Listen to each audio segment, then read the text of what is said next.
June 18, 1815. The fields of Waterloo were a quagmire of churned earth and standing water. Rain had hammered the ground through the night, turning the landscape into a trap of heavy, clinging mire. Napoleon sat astride his horse, staring downward, his hand pressed hard against his abdomen to steady a sharp, rhythmic pain. He watched as his artillery officers struggled to move the heavy guns. The wheels sank inches deep into the slurry. Refusing to turn, he gave the order to halt the advance. He waited for the sun. He looked toward the enemy positions, shaking his head at the men waiting across the ridge. He spoke to his generals, his voice low and dismissive, claiming the opposition were poor fighters and the day would be decided before they sat for their next meal. He stood firm in his certainty, convinced the mud would yield to the heat. He remained blind to the horizon behind him, where the dust of an approaching army signaled that the Prussians were closing the distance, step by relentless step, toward his exposed flank. At 11:30 a.m., the air split. The first French cannon roared, a heavy, concussive boom that rippled across the valley. Smoke billowed, momentarily obscuring the ridge, but the expected thunder of a synchronized barrage never materialized. The ground, saturated by the night of rain, refused to hold the artillery. A massive field piece fired, bucked backward, and immediately buried its wheels 3 feet into the thick, dark sludge. The crew scrambled, shoving their shoulders against the iron frame, but the mud acted like a vice, holding the machine fast. Another battery attempted to reposition to gain a better angle, only for the horses to slip, their legs thrashing in the mire until they collapsed. The grand assault was meant to be a swift hammer blow. Instead, it turned into a slow, grinding struggle against the earth itself. Every step forward required a massive exertion of force, leaving the infantry exhausted before they even cleared their own lines. Napoleon watched from the ridge, his jaw tight as he realized the soil was fighting his plan as effectively as any soldier across the field. The grand maneuver had stalled in the muck, and the trap had snapped shut. By 1:30 p.m., the focus of the fury shifted to the stone walls of the Hougoumont farmhouse. The structure stood as an island of defiance in the sea of mud. Wave after wave of infantry surged forward, their boots slipping on the slick grass as they sprinted toward the perimeter. They reached the stone barriers and clawed at the gaps, but the defenders behind the walls held firm. A rhythmic, piercing crack of musketry erupted from the farm, and the air filled with lead. The front ranks of the charging men stumbled, their momentum halted by the invisible impact of 1,000 bullets.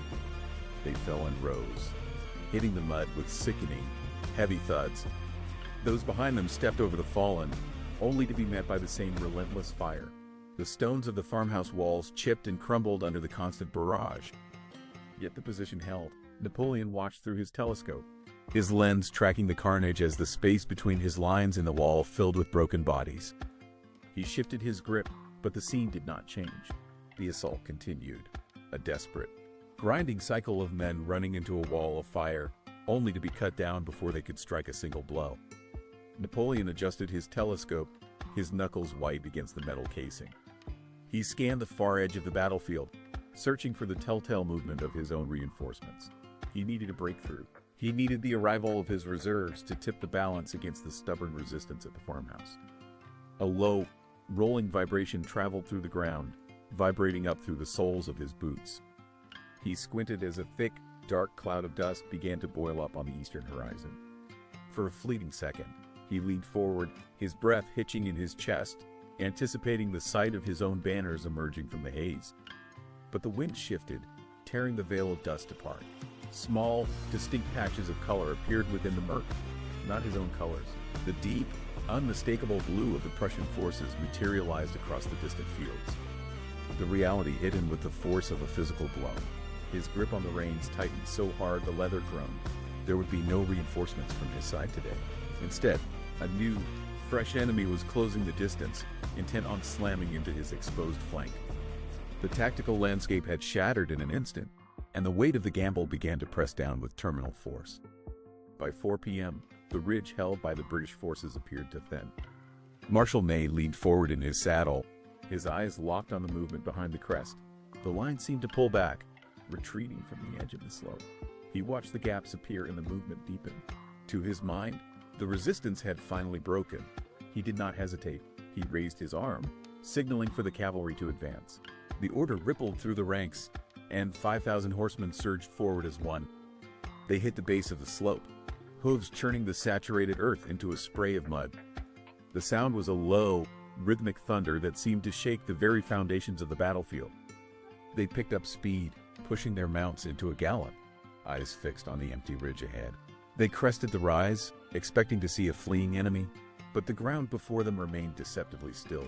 The momentum was absolute, a tidal wave of muscle and weight hurtling toward the horizon. They hit the top of the ridge, the horses straining to maintain their pace against the incline, oblivious to the reality that waited just beyond the crest. The momentum died in a heartbeat. As the 5,000 horsemen crested the ridge, the expected chaos of a retreat vanished. Instead, a series of compact, geometric formations awaited them, rooted firmly into the earth. The British infantry had locked into dense squares, impenetrable walls of iron and wood. The front ranks knelt, their weapons bristling outward like the spines of a massive, hibernating beast. The French cavalry could not stop. The sheer weight of the rear ranks pushed the front into the waiting steel. Horses reared, screaming as they struck the forest of bayonets. The thunder of the charge disintegrated into the chaotic din of splintering wood and desperate shouts. Every attempt to circle the squares met only more rows of leveled weapons. The French riders were trapped in a vortex of their own making, unable to break the formation and unable to retreat without exposing their backs. Napoleon watched from the distance, his grip on the telescope snapping the metal. He saw his riders vanish into the dense, unyielding walls.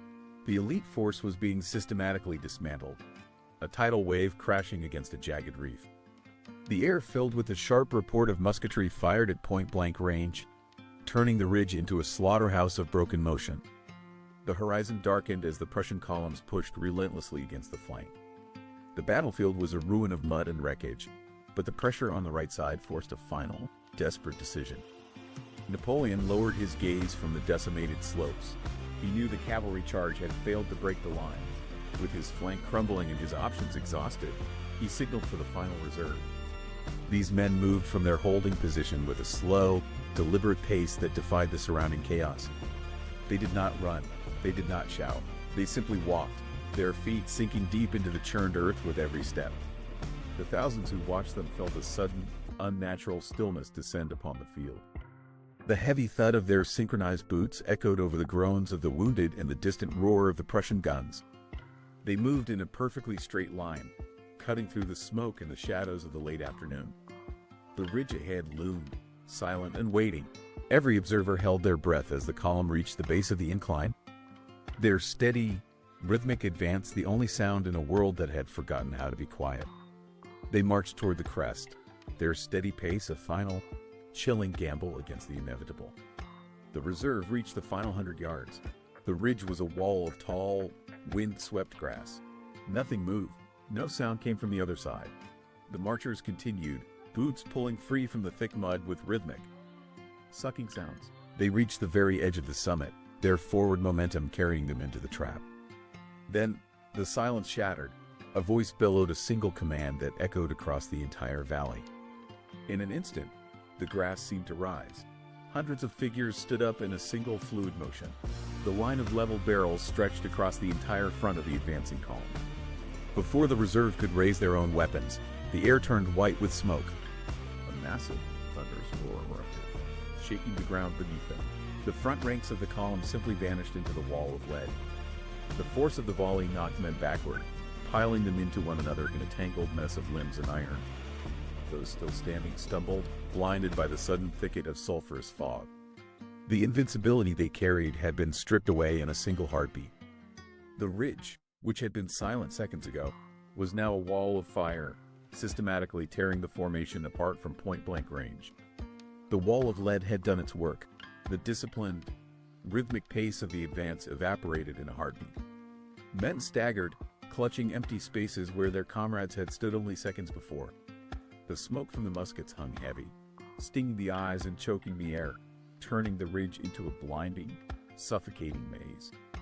Then, a single, piercing scream cut through the din of the battlefield. It was a raw, jagged sound that rose above the crashing artillery. "La garde recule." The words traveled like a spark through dry timber. The effect was immediate. The men in the rear, seeing the front ranks buckle and turn, did not wait for orders. They pivoted, their boots slipping on the blood-slicked mud, and began to scramble back toward the valley floor. The retreat was not a maneuver. It was a frantic, desperate surge. The cohesion of the column vanished entirely. Soldiers collided with one another, throwing down their weapons to gain speed. The panic surged backward, feeding on itself, turning the once mighty formation into a churning, disorganized mass of limbs and abandoned gear. The scramble toward the rear was absolute. Within moments, the ground that had been held with such precision was left to the wind and the smoke, as the tide of the entire field turned in one violent, uncontrolled motion. By 9:30, the roar of the guns had finally died out, leaving a silence that felt heavier than the battle itself. The field stretched out, a landscape of churned earth and broken remnants.